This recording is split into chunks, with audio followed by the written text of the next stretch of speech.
భగవంతుడు లేడని అనేవారు ఉండొచ్చు గాని వెలుగు వేడి లేవని, వాటికి కారకుడైన సూర్యుడు లేడని ఎవరూ అనలేరు. జాతి మత దేశ విభేదాలు లేకుండా అన్ని విశ్వాసాలకు సిద్ధాంతాలకు అతీతంగా అందరికీ అందరి అనుభవంలోనూ ఉన్నవాడు సూర్యుడు.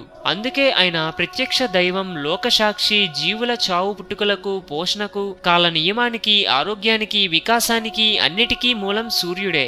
సూర్యుడు లేకపోతే జగత్తు ఉండదు.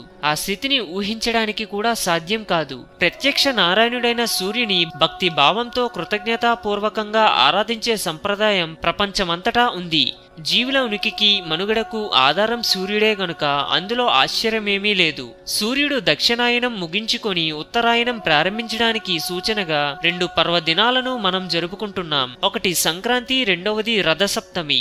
సప్తమి సూర్యుని జన్మతిథి. ఉత్తరాయణం ప్రారంభానికి సూచకంగా మాఘశుద్ధ సప్తమి నాడు జరుపుకునే రథసప్తమి సూర్య సంబంధమైన పర్వదినాల్లో ముఖ్యమైనది. నిస్వార్థ కర్మకు తిరిగిలేని ఉదాహరణ సూర్య భగవానుడు. సర్వ సమానత్వానికి కూడా ఆయన విశిష్ట ప్రతీక. పూరి గుడిసె మీద, రాజసౌధం మీద ఒకే విధంగా వెలుగు కిరణాలను ప్రసరింపజేస్తాడాయన. పేదవాడిలోనూ ధనికునిలోని కూడా ఒకే విధంగా చైతన్యాన్ని నింపుతాడు. విధి నిర్వహణలో కూడా సూర్యుడే అందరికీ ఆదర్శం. ఉదయాస్త సమయాల్లో ఎప్పుడూ వేళలో అతిక్రమించడు. సృష్టిలోని సంపదకు, విద్యా విజ్ఞానాలకు ఆయనే మూలపురుషుడు. సూర్యుని వల్లనే సంపద కలుగుతుందనడానికి ఎన్నో పురాణ కథలు ప్రచారంలో ఉన్నాయి. సూర్య నమస్కారాలు మొదలైన వాటి వల్ల సూర్య కిరణాలు మన ఆలోచన ప్రక్రియను శుద్ధి చేసి తగు విధంగా నియంత్రిస్తూ ఉంటాయి.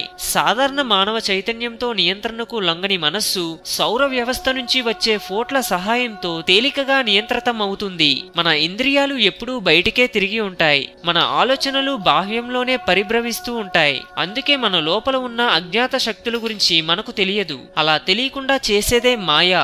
నేను ఎవరు అని ప్రశ్నించుకొని ఒక్కసారి మన ఆలోచనను, చూపును లోపలికి మరలించుకున్నామంటే అసలు సత్యం బోధపడి ఆశ్చర్యం కలుగుతుంది. వెలుపలి సూర్యుని కంటే 1000 రెట్లు ఎక్కువ కాంతితో వెలిగిపోయే సూర్యుడు మన లోపలే ఉన్నాడు. అలాగే జ్ఞాన వివేకాలు కూడా మన లోపాలే ఉన్నాయి. ఈ విషయం మనం తెలుసుకోకుండా మాయ అడ్డుపడుతూ ఉంటుంది.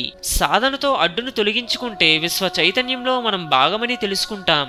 హిందూయిజం గురించి మరెన్నో గొప్ప గొప్ప విషయాలను తెలుసుకోవడం కోసం మా ఛానల్ని సబ్స్క్రైబ్ చేయండి. ఈ వీడియో మీకు నచ్చినట్లయితే లైక్ చేయండి, షేర్ చేయండి.